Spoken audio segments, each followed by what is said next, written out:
32।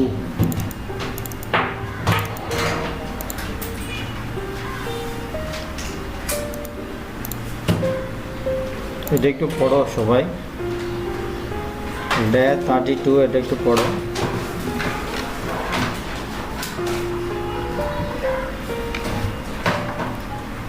Print preview, page layout, ribbon tab, page setup, command group, margin, orientation, page size, and insert page break and delete page break, print title option, header and footer, create a backup file। প্রথমে আমরা print preview, page layout, ribbon tab, page setup, command group নিয়ে আলোচনা করব। Page setup, command group নিয়ে আলোচনা করব।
দেখা যাচ্ছে?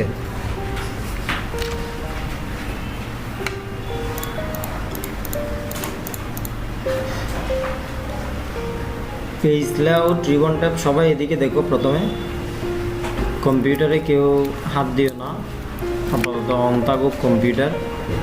ক্লাসটা বুঝে নাও, তারপরে তোমরা ওখানে নিজেরাই চেষ্টা করো। আর এটা যেটা যারা ক্লাস পাচ্ছে না, এটা আমাদের চ্যানেলে দেওয়া থাকবে, গ্রুপেও দেওয়া থাকবে। গ্রুপ থেকে যারা ক্লাস আসতে পারে নাই তাদেরকে শেয়ার করতে পারবে তোমরা। তাহলে হচ্ছে এই যে page layout, ribbon tab, page setup, command group, এই যে পেজ সেটআপ, এখানে প্রথম আছে মার্জিন, তবে হচ্ছে orientation, size, print area, page break, page background, titles. Margin বলতে আমরা যে ডকুমেন্টটা তৈরি করেছি সেই ডকুমেন্টের চারপাশে একটা মার্জিন থাকে। যে ডকুমেন্টটা তৈরি করেছি সেই ডকুমেন্টের চারপাশে মার্জিন দেওয়ার জন্য আমাদেরকে এই মার্জিনটা ব্যবহার করতে হবে। তারপর ওরিয়েন্টেশন হচ্ছে পেজ, যে পেজটা বাজার থেকে আমরা কিনে এনেছি, ওই পেজটার কিভাবে প্রিন্ট করব। যেমন দুইটা অপশন আছে, একটা হচ্ছে রোটেট আর একটা হচ্ছে ল্যান্ডস্কেপ, একটা প্রস্থে আর একটা হাইটে। প্রস্থে এবং হাইটে এই দুটোটা নিয়ে আমরা একবার আলোচনা করেছিলাম। কোথায়? এই মাইক্রোসফট ওয়ার্ডের মধ্যে আলোচনা করেছিলাম। তারপরে এখানেও করি।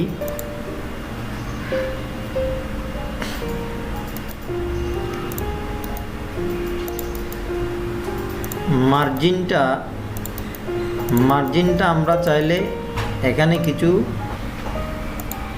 অল্টারনেটিভ ফরম্যাট দেওয়া আছে, ওই ফরম্যাটগুলো ব্যবহার করতে পারি। অথবা যে সমস্ত ফরম্যাট দেওয়া আছে সেখান থেকে ব্যবহার না করলেও আমরা চাইলে ইচ্ছে মতো মার্জিনটা কাস্টমাইজ করে নিতে পারবো। মার্জিন মানে আমরা যে বাস্তবে যে খাতার মধ্যে লিখি খাতার মধ্যে লিখি না, সেখানে চারপাশে মার্জিন করে লিখি, অথবা পরীক্ষার সময় লিখি, সেখানে চারপাশে মার্জিন দিই, মার্জিন ইউজ করি না। এই যে মার্জিন কিভাবে দেয় এবং এখান থেকে কম্পিউটারে কিছু ফরম্যাট দেওয়া আছে যে ওখান থেকে ব্যবহার করলে কীরকম হবে, এবং ফরম্যাটটা আমার পরিচিত কিনা, ফরম্যাট সবারই পরিচিত। যেমন আমি একটু এক্সাম্পল দিয়ে দেখাই। বিদ্যুৎ চলে গেছে না?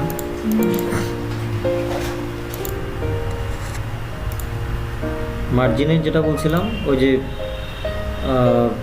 কম্পিউটারে যে ফরম্যাটগুলো দেওয়া আছে এখানকার যে ফরম্যাটগুলো ইউজ করতে পারবে চাইলে, ঠিক আছে। এছাড়া কাস্টম মার্জিন, এখানে গিয়ে আমরা মার্জিনটা কাস্টমাইজ করে দিতে পারবো, যেমন টপ, বটম, লেফট, রাইট, ঠিক আছে। এখানে পয়েন্টগুলো, ইঞ্চিগুলো চিনতে হবে, ঠিক আছে। এরপর সেট করে দেওয়া, যেমন এটা 0.7, এটা 0.7, হ্যাঁ। তারপরে হচ্ছে 0.75, লেফট, রাইট, টপ, বটম, অনেকটা এই মাইক্রোসফট ওয়ার্ডের মতো, দেন ওকে ক্লিক করবা, ওটা সেট হয়ে গেছে। এরপরে আসি ওরিয়েন্টেশন। এই যে একটু আগে বললাম, এখানে দুইটা ফরম্যাট দেখা যাচ্ছে না, একটা হাইটে আছে, একটা প্রস্থে আছে, মানে এই ওয়াইড যেটাকে বলে, এটা হচ্ছে উচ্চতায়, হাইট আকারে আছে, আর এটা এখন এটা এই পেজের মধ্যে এভাবেই বের হবে ডকুমেন্টটা, আর হচ্ছে এটা পেজে প্রস্থে বের হবে। পেজ তো ঠিকই আছে, পেজ ঠিকই থাকবে, লেখাগুলো এই যে এরকমভাবে বের হবে, হ্যাঁ। এরপর হচ্ছে সাইজ, বাজার থেকে যেই সাইজটা কিনে আনছি এটা A4 সাইজ, এই যে A4, এই যে অথবা লিগাল লেটার, A3, এগুলো এক একটা কাগজের এক এক রকম সাইজ, যেটা সাইজ কিনে আনছি ওটাই ক্লিক করে দেবো। এখানে এটা নিয়ে বিশদ কিছু নেই। তারপর হচ্ছে এরিয়া, প্রিন্ট এরিয়া বলতে আমি যদি এই মুহূর্তের ডকুমেন্টটা, যে ডকুমেন্টগুলো আছে এখানে, একটা ইয়েলো কালারের আর একটা গ্রিন কালারের ডকুমেন্ট আছে, এই ডকুমেন্ট থেকে আমি যদি এরিয়া ভিত্তিক সেট করে, যেমন এই মাইক্রোসফট এক্সেলের ওয়ার্কশিটটা বিশাল, অনেক বড়, যে বিশাল শিটের মধ্যে আমি যদি খণ্ড খণ্ড আকারে কাজ করি বা অ্যাকাউন্টস করি, সেই খণ্ড খণ্ড আকারের যে অ্যাকাউন্টসগুলো যদি আমি প্রিন্ট করতে চাই, সেক্ষেত্রে এরিয়া সেট করে প্রিন্ট করতে হবে। যেমন এখানে দুইটা ডকুমেন্ট আছে, XYZ দুইটা ডকুমেন্ট আছে, যে ডকুমেন্টগুলো আমি যখন প্রিন্ট দেবো তখন কিভাবে দেখা যাবে, দেখো যে ফাইলে গেলাম, প্রিন্টে গেলাম, দেখা যাচ্ছে দুইটা ডকুমেন্টই এখানে দেখা যাচ্ছে। সো এখন যদি প্রিন্ট দিই দুইটা ডকুমেন্টই আসবে। এখন আমি চাচ্ছি যে উপরের যে ইয়েলো কালারের ডকুমেন্টটা আছে শুধুমাত্র ওই ডকুমেন্টটা প্রিন্ট দেওয়ার জন্য, সেই ক্ষেত্রে কীভাবে প্রিন্ট দেবো, তারপরে প্রথমে এই যে পুরো ডকুমেন্টটাকে এভাবে সিলেক্ট করতে হবে। সিলেক্ট করার পরে প্রিন্ট এরিয়াতে আসতে হবে। প্রিন্ট এরিয়াতে আসার পর সেট প্রিন্ট এরিয়া, এখানে ক্লিক করতে হবে। সেট প্রিন্ট এরিয়াতে ক্লিক করার পরপরই দেখা যাচ্ছে যে এটা সেট হয়ে গেছে। কী হয়ে গেছে? সেট। এখন যদি প্রিন্ট দিই, শুধুমাত্র ওই ইয়েলো কালারটা আসছে। এটা ওই যে ওয়ার্কশিট, বিশাল আকারের ওয়ার্কশিটের মধ্যে খণ্ড খণ্ড আকারের যে অ্যাকাউন্টসগুলো আছে, সেই ক্ষেত্রে যে কোনো একটা নির্দিষ্ট অ্যাকাউন্টস, যে কোনো একটা ডের অ্যাকাউন্টস আমাকে যদি বের করতে হয়, প্রিন্ট আউট করতে হয়, সেই ক্ষেত্রে এটা করতে হবে। এরপরে আসি clear print area. Print area এটা ক্লিয়ার না করলে আবার দেখা যাবে যে আমি পুরো ডকুমেন্টটাই প্রিন্ট দিতে, তখন আসবে না, তখন শুধু এটাই আসবে, এই জন্য এটাকে ক্লিয়ার করতে হবে। এখন আমি চাচ্ছি যে এই ডকুমেন্টটা প্রিন্ট দেবো, হবে না। আগে এটাকে ক্লিয়ার করতে হবে। এই প্রিন্ট এরিয়াতে যেতে হবে, ক্লিয়ার প্রিন্ট এরিয়া, এখানে ক্লিক করে দিতে হবে। এখন কিন্তু প্রিন্ট এরিয়া নাই, এখন কিন্তু প্রিন্ট এরিয়া থাকার কথা না। দেন প্রিন্টে গেলাম, এই যে ঠিক আছে, দোনটা জায়গা গেল না। এরপর আসি আমরা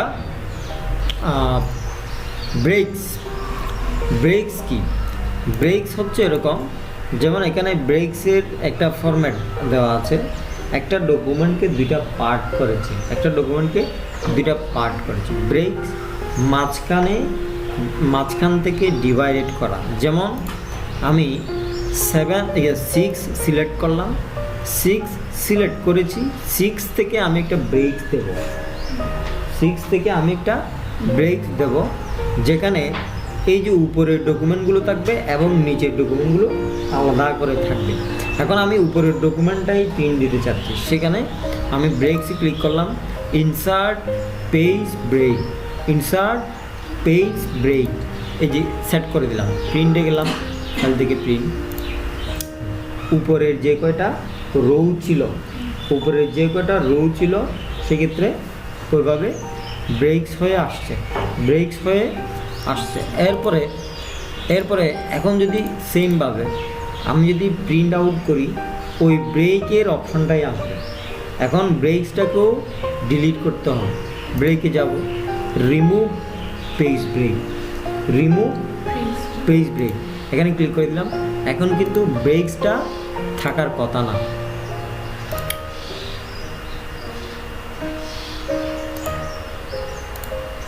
আছে, এখনো আছে। তাহলে এগেইন যাই, রিমুভ পেজ ব্রেক, এটা করেছিলাম।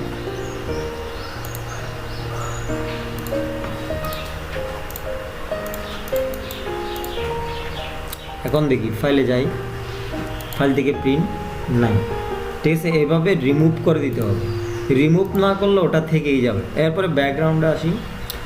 ব্যাকগ্রাউন্ড বলতে এই ডকুমেন্টটা ঠিকই থেকে যাবে, পেছনে এই যে সাদা কালারটা দেখা যাচ্ছে, ওই কালারের মধ্যে, সাদা কালারের মধ্যে আর একটা ব্যাকগ্রাউন্ড দেবো।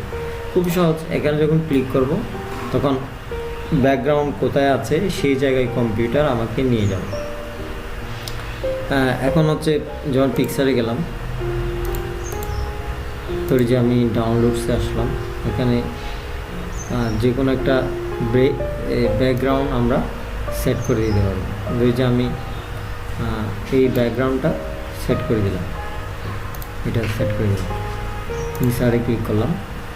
ওটা কিন্তু পুরো পেজ জুড়ে ওভাবে সেট হয়ে আছে, পুরো পেজ জুড়ে ওভাবে সেট হয়ে থাকে।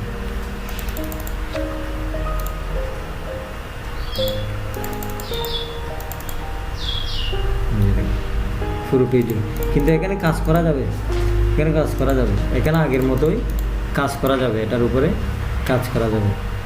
ওকে, এখন ব্যাকগ্রাউন্ডটা ডিলিট করবো কীভাবে? এটা যে এরকম ব্যাকগ্রাউন্ড এখানে অ্যাডজাস্ট হয় নাই, ঠিক আছে, কাজ করলে দেখা যাবে না ভালোভাবে। কিন্তু আমি চাইলে এক্সেলের যে ব্যাকগ্রাউন্ডগুলো অনলাইনে চার্জ করে আনা যাবে, তারপর ওখান থেকে ব্যাকগ্রাউন্ড সেট করা যাবে।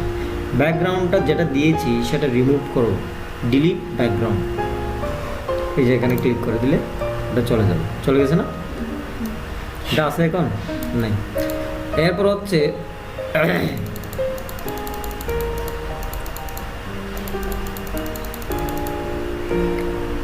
আমরা এখন করব এই যে প্রিন্ট টাইটেল, প্রিন্ট টাইটেল নিয়ে আলোচনা করব। প্রিন্ট টাইটেল খুবই গুরুত্বপূর্ণ একটা কাজ এক্সেলের ক্ষেত্রে। প্রিন্ট টাইটেল, প্রিন্ট টাইটেলে ক্লিক করলাম। এখানে যেমন page, margin, header and footer, sheet, এগুলো নিয়ে আলোচনা। মার্জিন, পেজ এবং মার্জিন নিয়ে আমরা আলোচনা করে ফেলেছি। হ্যাঁ, এখন হচ্ছে আমরা হেডার অ্যান্ড ফুটার নিয়ে আলোচনা করব। যেমন এখানে এই যে পেজের কথা বলি, একটা হচ্ছে পোর্ট্রেট আর একটা হচ্ছে ল্যান্ডস্কেপ, ঠিক আছে। এখান থেকে ওই যেটা বলছিলাম ওইটা। এরপর হচ্ছে মার্জিন, এই যে কাস্টমাইজ করা যাবে এখানে। এরপর হচ্ছে হেডার অ্যান্ড ফুটার। হেডার মানে হেডলাইন, উপরের হেডলাইন। হেড মানে নিচে, হেড মানে মাথা। মাথা কি উপরে থাকে না নিচে থাকে? হেড অর্থ মাথা। হ্যাঁ, এখন হেড উপরে কিসের উপরে? এই যে ডকুমেন্টটা তৈরি করেছি তার উপরে। তা সেই ডকুমেন্টটা প্রিন্ট দেব। প্রিন্ট দেওয়ার আগে একটা হেডলাইন সেট করব। এই ডকুমেন্টে একটা হেডলাইন সেট করব। সেটা কিভাবে?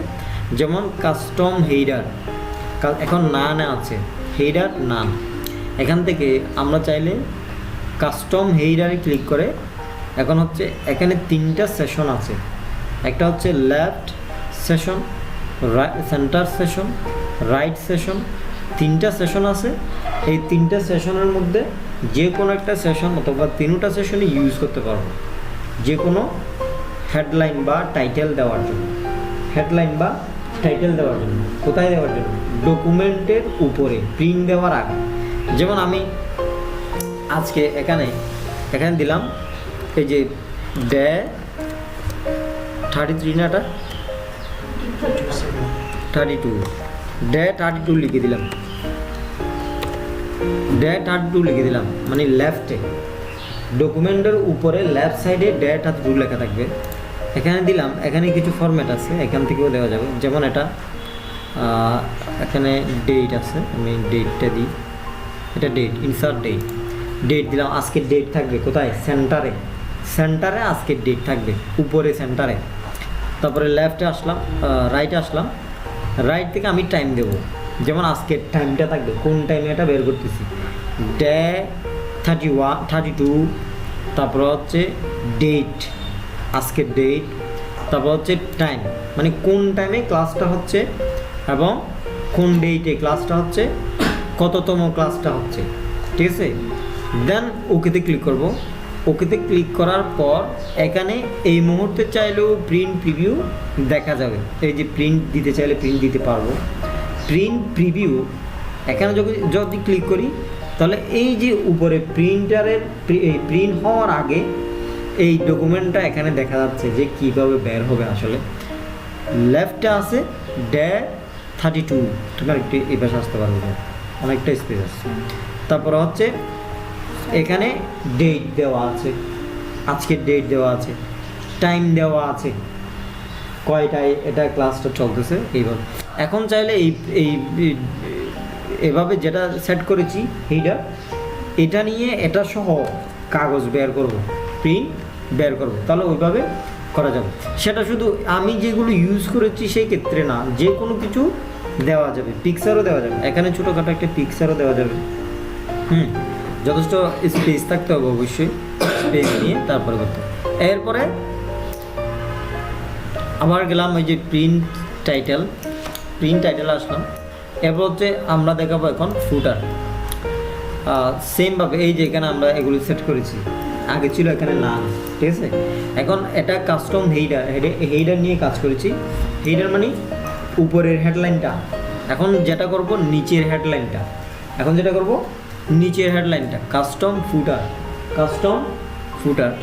এই যে ফুটারে ক্লিক করলাম, ক্লিক করার পর সেম জিনিস আসলো এখানে। যেমন আমরা এখানে কিছু ফরম্যাট দেওয়া আছে, এই ফরম্যাটগুলো দিয়ে দিচ্ছি। ইনসার্ট পেজ নাম্বার দেবো এখানে থেকে ক্লিক করলে পেজ নাম্বারটা অটোমেটিক চলে যাবে। এখানে আসলাম, এখানে দেবো হচ্ছে, এখানে চাইলে আমরা একটা পিকচার দিতে পারি। পিকচার কীভাবে দেবো? সেন্টারে এই যে পিকচার, ইনসার্ট পিকচার, এখানে যদি ক্লিক করি তাহলে পিকচারে যাওয়ার মাধ্যমটা আসবে। দেন এখানকার একটা ছবি চুজ করলাম, চুজ করে ইনসার্টে ক্লিক করে দিলাম, ওটা চলে গেছে। এরপরে রাইটে আসার পরে এগেইন টাইমটা দিলাম, তাহলে এখানে দিলাম নাম্বার অফ পেজ, দেন এখানে দিলাম পিকচার, এখানে দিলাম টাইম, দেন ওকে। এরপর প্রিন্ট প্রিভিউ একটু করে দেখি,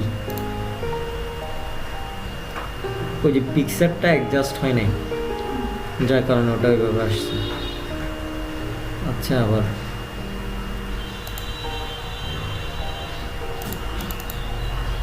পিকচার ওটা অ্যাডজাস্ট হয় নাই, এই কারণে এটা ওইভাবে আসছে। এখান থেকে হেডার কাস্টম ফুটার, পিকচারটা এখান থেকে উঠাই দিই। এরপরে এখানে আমরা ডেট দিলাম, দেন ওকে প্রিন্ট প্রিভিউ। এই যে নিচে দেখুন 1 নাম্বার পেজ, ডেট, টাইম, নিচে উপরেও আছে সেম জিনিস। পিকচার অ্যাড করার জন্য এগুলো কাজ আছে, এটা পিকচার ওই ধরনের ফরম্যাট তৈরি করতে হবে, তারপরে করা যাবে। এই ক্লাসটা বুঝে গেছে? এরপরে এখানে আর কিছু আছে কিনা দেখো। Print preview page layout, ribbon type, পেজটা কমন গ্রুপ, মার্জিন, ওরিয়েন্টেশন, হ্যাঁ এখানে সাইজ, তারপরে ক্রিয়েট এ ব্যাকআপ ফাইলটা আছে এখানে। এই যে প্রিন্ট টাইটেল নিয়ে আমরা হেড এন্ড ফুটার নিয়ে আলোচনা করেছি, ক্রিয়েট এ ব্যাকআপ ফাইল। আচ্ছা এটা দেখো, how to create a backup file. আমরা মাইক্রোসফট এক্সেলের মধ্যে একটা ব্যাকআপ ফাইল কিভাবে তৈরি করব। ব্যাকআপ ফাইল কি? ব্যাকআপ ফাইল হচ্ছে যেমন এটা -32 এর ডুপ্লিকেট একটা পেজ। এটা যেমন -32 একটা কি ক্লাস, -32 এর হুবহু ডুপ্লিকেট আরেকটা ক্লাস কীভাবে করব সেটা আমি দেখাচ্ছি। যেমন আমি একটা অফিসে জব করি, যে অফিসে আমাকে দায়িত্ব দিছে ডকুমেন্টারি তৈরি করার জন্য। 100 জন এমপ্লয়ি আছে, প্রতিটা এমপ্লয়ির এক একটা আইডি আছে, ওই আইডি মোতাবেক আমাকে কাজ করতে হয়। সো এখানে এক্সেলের মধ্যে কাজ করতে হয়, ডকুমেন্টারিটা এক্সেলের মধ্যে তৈরি করতে হয়, কার কীরকম পারফরমেন্স দৈনিক দেখাতে হয়। তো এখন যেমন আমি এই যে তোমার রানার কাজটা আমি করেছি এভাবে, যেভাবে আছে ওইটা রানার দেখার রাইট আছে। যে ডকুমেন্টটা তৈরি করেছি রানার, সেই ডকুমেন্টটা কিন্তু রানা এটা তদারকি করার রাইট আছে, কিন্তু কোনো ডকুমেন্ট মুছে ফেলার বা এডিট করার রাইট নেই। আমার অবর্তমানে যদি রানা এই ফাইলের মধ্যে ঢুকে তার ডকুমেন্ট কোনো প্রকার এডিট বা ডিলিট বা রিমুভ করে দেয়, সেই দায়বদ্ধতা আমার উপর করবে। অফিস আমাকে বলবে, আমাকে কি দোষারোপ করবে। এরপরে দিয়ে দিচ্ছে এটা, তারপরেও এখানে অল্প কিছু বাকি আছে। এরপর হচ্ছে এই দায়বদ্ধতা থেকে থাকার জন্য মানে রানা যাতে কোনো প্রকার এডিট বা ডিলেট রিমুভ বা কোনো কিছু করেও সেই থেকে দূরে থাকার জন্য আমাকে একটা ব্যাকআপ ফাইল তৈরি করে রাখতে হবে, আর একটা ফাইল তৈরি করে রাখতে হবে এর হুবহু ফাইল। যখন দেখা যাবে যে এখানে হিসেবের গোলমিল আছে, কী কারণে আছে আমি তো এভাবে সঠিকভাবে করেছিলাম, তাহলে ব্যাকআপ ফাইলে গিয়ে চেক করবে, ডিপার্টমেন্ট ব্যাকআপ ফাইলে গিয়ে চেক করবে। তখন রানা ধরা খাবে। রানা এখানে বসার রাইট আছে, কিন্তু ওখানে তো এডিট বা রিমুভ করার কোনো রাইট নেই। হিসাবের গোলমিল হয়ে গেছে, যেটা ব্যাকআপ ফাইল থেকে তথ্যগুলো সংরক্ষণ করতে হবে। এখন আসি ব্যাকআপ ফাইল কীভাবে তৈরি করবো।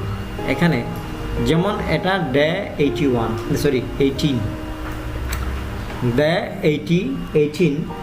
এই 18-এর আরেকটা হুবহু ব্যাকআপ ফাইল তৈরি করে আমি দেখাচ্ছি। প্রথমে ফাইলে যাইতে হবে, সেভ অ্যাসে যাইতে হবে। ফাইলে যাওয়ার পর সেভ অ্যাসে যাইতে হবে। সেভ অ্যাসে যাওয়ার পর আমাকে ড্রাইভ চুজ করতে হবে, কোন ড্রাইভের মধ্যে আমি ব্যাকআপ ফাইলটা রাখবো, অথবা তুমি ডেস্কটপের মধ্যে অথবা যে কোনো একটা মধ্যে ড্রাইভের মধ্যে তুমি নিজের নামে একটা ফোল্ডার আছে ব্যাকআপ ফাইলস। এখন ধরো যে আমার এখানে নাই, অথবা ধরো এই দেখো অফিস ফাইলস যেটা যদি ব্যাকআপ ফাইল হয় এটা চুজ করে দেবো। এটা চুজ করে দেওয়ার পরে যেহেতু এটা ব্যাকআপ ফাইল নয়, এখানে আমি রাখছি না, এমনি আমি ডেস্কটপ চুজ করলাম। তারপর হচ্ছে সেভ অ্যাসে ক্লিক করার পর এখানে এই যে দেখো এখানে টুলস নামে একটা অপশান আছে। টুলস থেকে আসতে হবে জেনারেল অপশন থেকে আসতে হবে। এই যে জেনারেল অপশনে ক্লিক করার পর এভাবে আসবে। এখন এই যে উপরের লেখাটা পড়ো, always create backup file sharing, always create backup file sharing. এখানে টিকমার্ক দাও, এখানে টিকমার্ক দাও। এখন তোমার যে ব্যাকআপ ফাইলটা আছে, যে ব্যাকআপ ফাইলটা তৈরি করেছো তুমি, সেটা কিন্তু কেউ চেক করতে পারবে না তুমি ছাড়া, সেটা কিন্তু কেউ চেক করতে পারবে না তুমি ছাড়া। এমনি মাস্টার প্রিন্টার চেক করতে পারবে, রানা বা অন্যান্য সবাই চেক করতে পারবে, যার যার ফাইল সেই চেক করতে পারবে, কিন্তু ব্যাকআপ ফাইল চেক করতে পারবে না। ব্যাকআপ ফাইল ওই যে ওই সমস্যা থেকে দূরে থাকার জন্য করা হয়, ঠিক আছে? কেউ যাতে ডুপ্লিকেট কিছু করতে না পারে, দুর্নীতি করতে না পারে, সেই জন্য। যেমন আমি এখানে এই ডে18 এই ফাইলের মধ্যে আমি একটা পাসওয়ার্ড ক্রিয়েট করতেছি, ফার্স্টটা না, ওকে, কনফার্ম পাসওয়ার্ড, আমি কনফার্ম পাসওয়ার্ড দিলাম, গেইন ওকে। আমি কিন্তু ডেস্কটপের মধ্যে এটা সেভ করে রেখেছি, ডেস্কটপের মধ্যে সেভ করে রেখেছি। দেন আমি বের হয়ে গেলাম এখান থেকে। দেখো এখানে এই যে এই জায়গার মধ্যে একটা ডেস্কটপের এখানের ভিতরে একটা ব্যাকআপ ফাইল আছে, এই ডে18 একটা ফাইল থাকবে।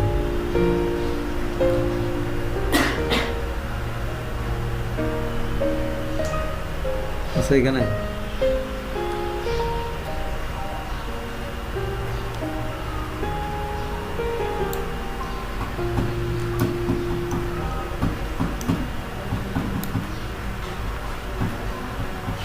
দেখা যাচ্ছে না? না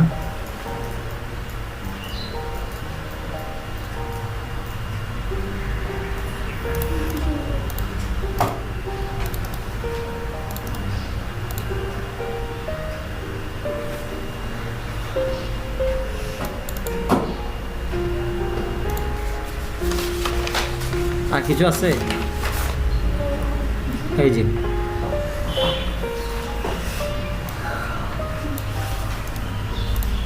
ডে18 এখানে পাসওয়ার্ড দিলে এটা ওপেন হবে।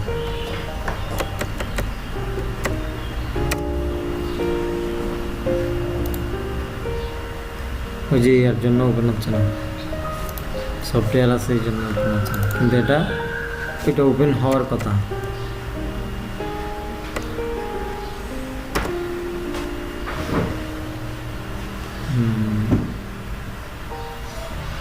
আচ্ছা তাহলে এখন নিজেরাই করো, যেভাবে দেখালাম এখানে এর কোনো বিকল্প নেই, বরাবর ওখানে তোমাদের ওখানে হবে।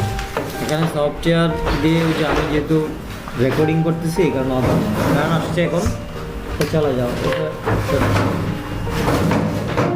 ঠিক আছে তাহলে ধন্যবাদ। আর যারা আসতে পারতেছে না তাদের সাথে শেয়ার করতে পারবে ক্লাসটা, একটু পরে এটা চ্যানেলে দেওয়া হবে।